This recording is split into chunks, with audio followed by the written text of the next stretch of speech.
Meus queridos amigos, amados irmãos que nos acompanham aqui neste canal, que a graça e a paz da parte de Deus, o nosso Pai, e também da do seu Filho amado Jesus Cristo, seja com todos vocês.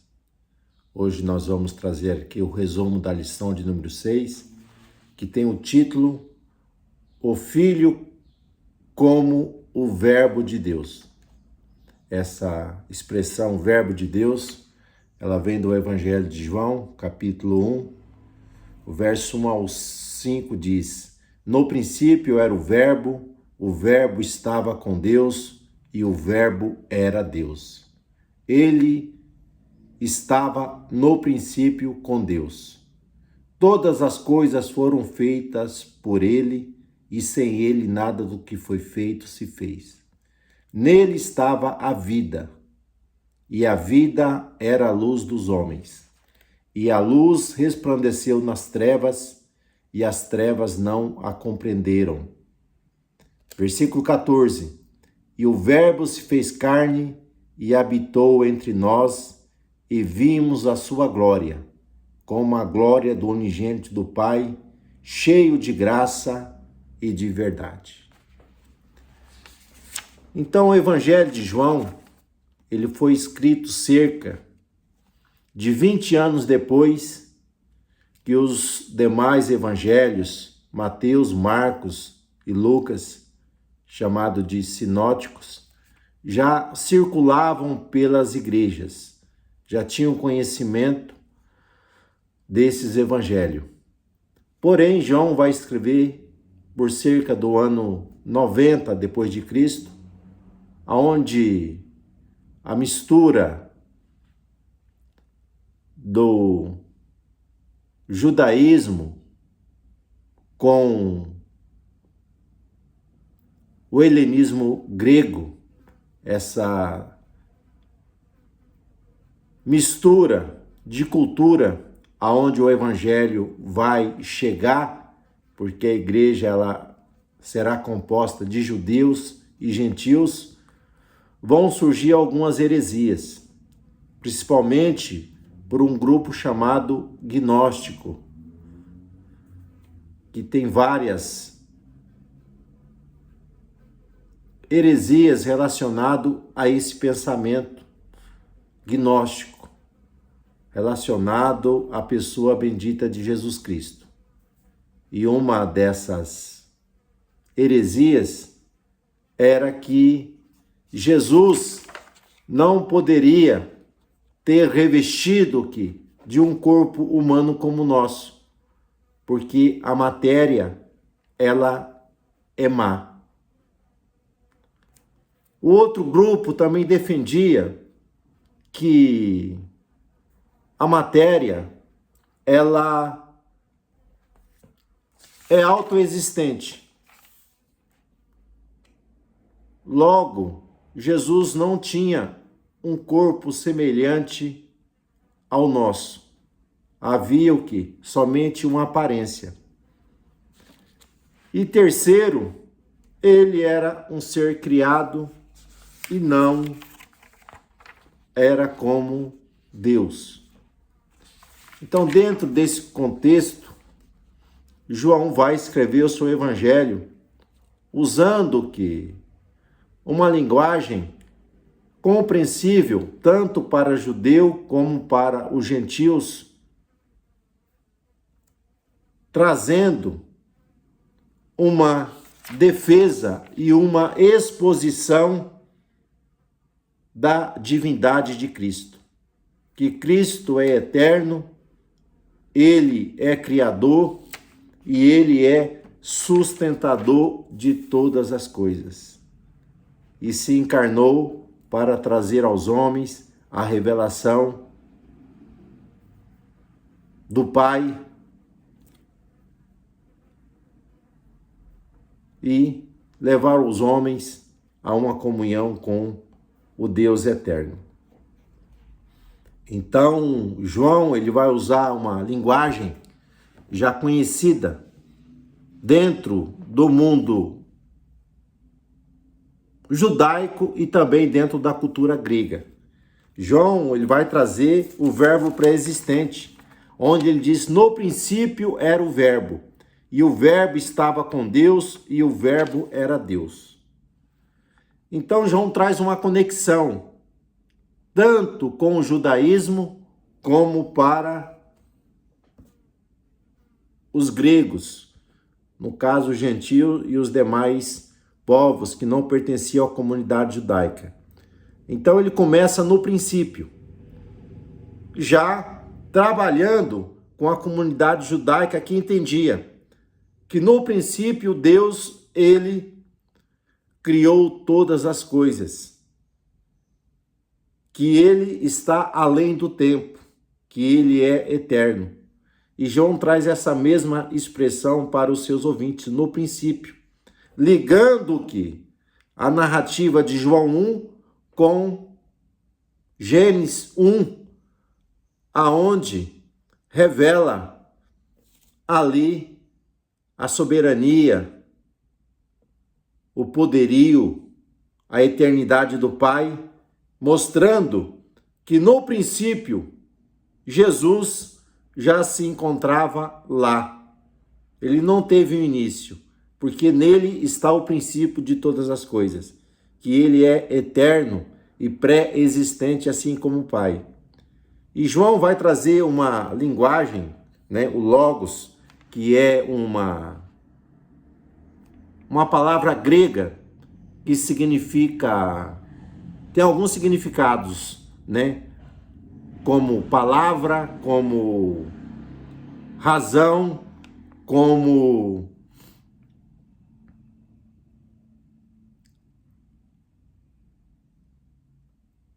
pensamento.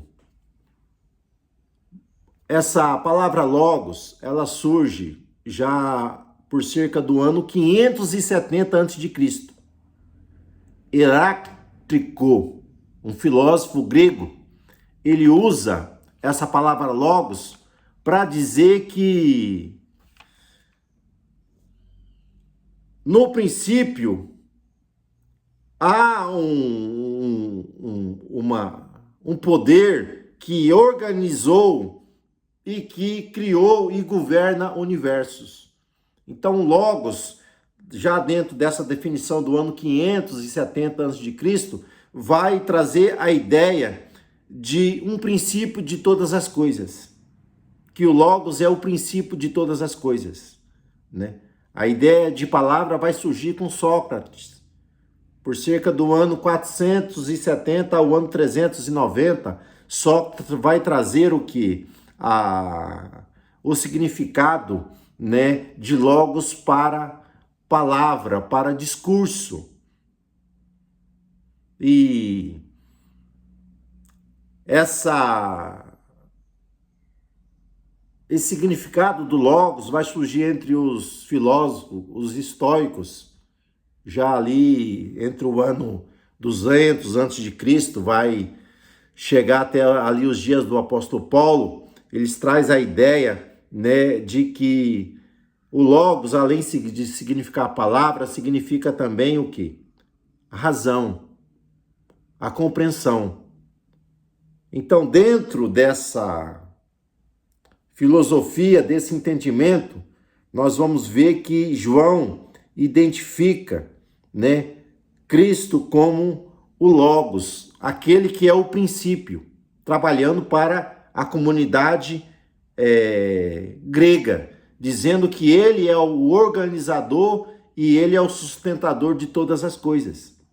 Então, quando ele começa o seu evangelho, trazendo o hino ali do logos, né, dizendo que no princípio era o verbo, então ele traz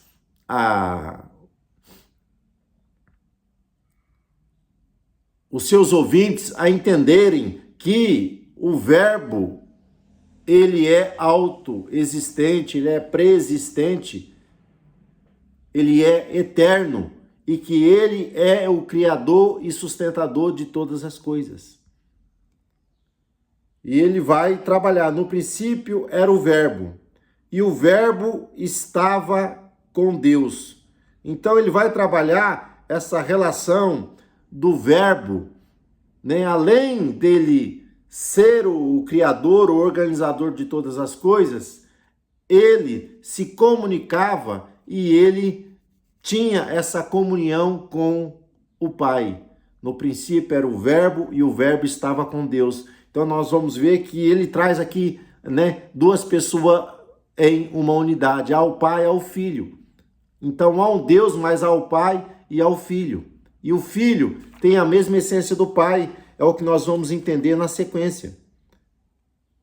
No princípio era o Verbo estava com Deus e o Verbo era Deus. Então ele não se tornou um Deus.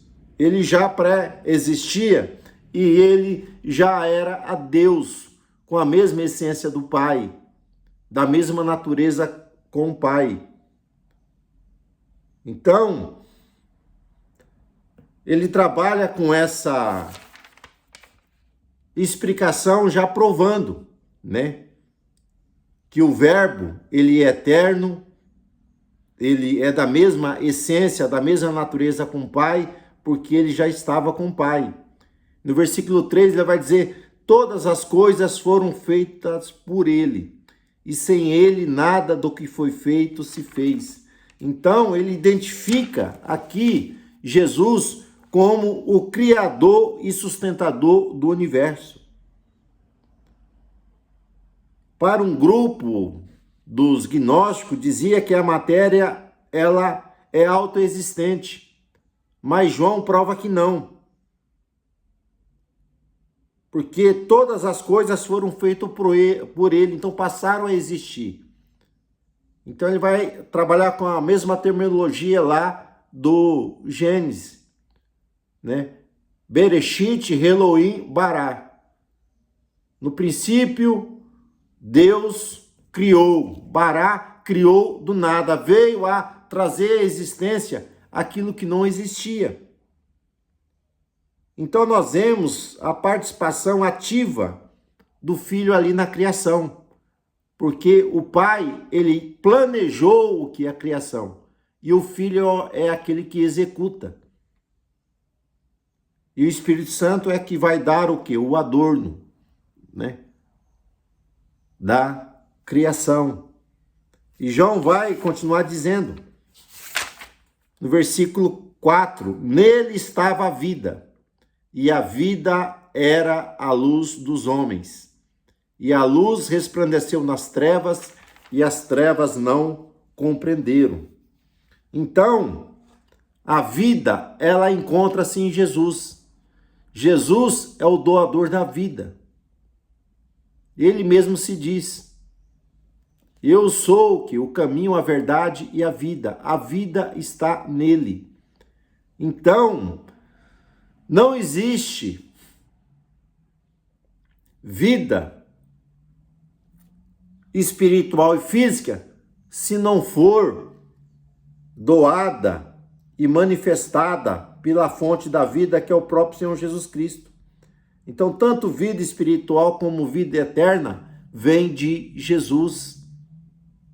Então, Jesus não depende de ninguém para viver, porque ele é pré-existente. E nele está o que? A vida. João 5,26 diz: assim como o Pai tem a vida em si mesmo, assim também deu o Filho a ter a vida em si mesmo. Então o Filho, ele é coigual com o Pai, imutável, eterno, poderoso, onisciente, onipresentes. São atributos incomunicáveis que somente há na divindade. E a vida era a luz dos homens. Então, aqui é uma metáfora da luz, simboliza o que? O caráter de Deus. Em Deus não há trevas, não há pecado. E também mostra que a luz, ela é acessível aos homens. A vida era a luz dos homens, e a luz resplandeceu nas trevas. Então isso nos mostra que as forças do mal não têm poder sobre Cristo, porque aonde chega a luz, as trevas se dissipam. As trevas jamais conseguirá combater contra a luz.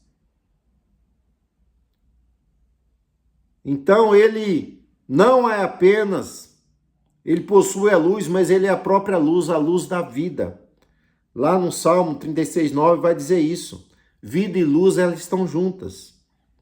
Então a luz, ela é um convite para que todos os homens saiam das trevas e venham para a luz que é em Cristo Jesus. Então, a luz, ela mostra as trevas do pecado, que nós precisamos ser libertos. E o único que pode nos libertar dessa escuridão é a inacessível luz que é em Cristo Jesus. Nós não temos luz própria, mas recebemos a luz que está nele. E quando nós recebemos a luz que vem dele, é o que Jesus vai dizer: vós sois a luz do mundo. Então, porque a luz de Cristo, ela brilha em nossas vidas e nós vamos refletir através de um bom testemunho, de atitudes que glorificam a Deus, que exalta o seu nome. E o versículo 14, João vai nos trazer aqui, dizendo: e o Verbo se fez carne e habitou entre nós, e vimos a sua glória, como a glória do unigênito do Pai, cheio de graça e de verdade. Então, o Verbo eterno, aquele que é atemporal, mas ele vai entrar no tempo e vai se encarnar. Aquele que é infinito vai se fazer finito, encarnando-se, fazendo o quê? Como os homens. Então, quando diz o Verbo se fez carne e habitou entre nós, está falando o quê? Da sua concepção virginal, que ele viria, da sua identificação com os homens. O Verbo se tornou homem, sem deixar de ser Deus. Então, Jesus se esvazia da sua glória e se torna ali o quê? Um zigoto, vai se tornar um feto, vai se tornar um menino, um adolescente, um jovem e vai virar um adulto, aonde vai cumprir o plano da redenção, trazendo salvação a toda a humanidade. Então, o termo habitou significa uma expressão lá do Antigo Testamento, quando Deus manda construir o tabernáculo, aonde Deus habitaria ali. Então, isso é uma alusão o quê? A figura ali do tabernáculo, que era físico, que a presença de Deus se manifesta. Então, revela o que? A união hipostática das duas naturezas. Jesus é o Filho de Deus, mas o Filho do homem. E João disse, dá o testemunho dizendo que nós vimos o quê? Da glória do unigênito do Pai, cheio de graça e de verdade. Então o homem precisava ser salvo. E Deus demonstra o quê? A sua graça, o seu favor imerecido, trazendo salvação a todos os homens, chamando os homens para que venham se arrepender. Então a graça e a verdade, elas vieram através de Cristo. Porque Jesus é a revelação fiel de Deus para a humanidade. Jesus disse para Filipe: quem vê a mim, vê ao Pai. Eu e o Pai somos um, somos da mesma essência, da mesma natureza. E ele veio revelar o Pai aos homens. Então ele é a verdade da revelação de Deus aos homens. O Deus invisível que se faz homem, que se encarna. Então Cristo é o autor da revelação completa do Pai. para que os homens se rendam aos seus pés e o adorem. E reconheça que somente Ele é o caminho para que o homem possa se comunicar com o Eterno. Então, que cada um de nós tenhamos esse reconhecimento e proclamar essa verdade, que Deus amou o mundo de tal maneira que deu o seu único Filho, para que todo aquele que nele crê não pereça, mas tenha a vida eterna. Então a vida está em Cristo Jesus, que é o doador da vida. Então que Deus vos abençoe, que Deus vos guarde. Até uma próxima oportunidade, Deus assim permitindo, fique na paz.